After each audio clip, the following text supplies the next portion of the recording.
Hey there. You know that piece of paper on your fridge? The one with all the crayon squiggles and whirlwind lines? Yeah, we've all looked at those and thought, what on earth is that?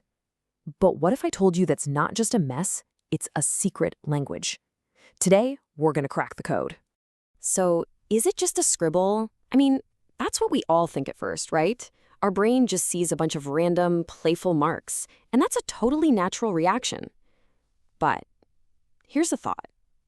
What if you're not looking at a mess at all? What if you're actually looking at the very first draft of your child's very first story? And honestly, that's the whole secret. Those scribbles, they're not just getting ready to write, they are writing. It's a huge, absolutely essential step in their journey towards literacy. And once you see it that way, oh, it changes everything. It's the total game changer. All right, so let's dive into what's really going on here. To get it, we kind of have to hit the reset button on what we think writing is for a little kid. Forget about spelling, forget about perfect letters. It's about something way, way more fundamental. And this is it. This is that magic moment. Early writing is when a child suddenly gets it, that the mark they're making on the paper can mean something. A line can be a dog, a circle can be a car. It could even be a feeling, like happy. They're figuring out they can take a thought from inside their brain and put it out there for the world to see. I mean, that's the very beginning of communication, right there. And look, it's way more than just marks. With every single scribble, there's some serious work going on. Seriously.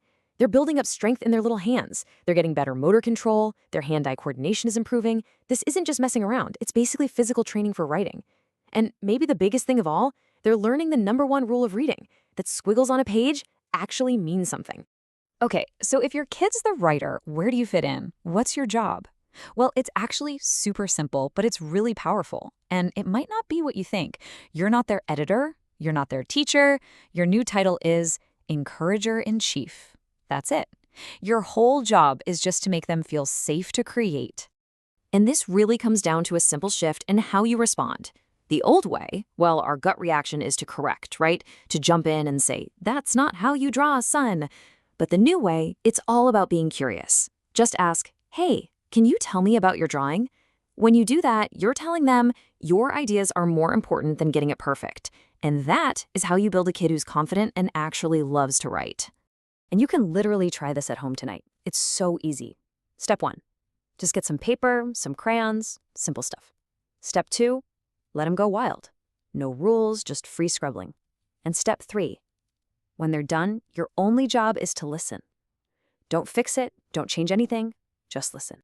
So if there's one rule to remember, one really important thing, it's this. You are not correcting, you are listening. That's the whole job.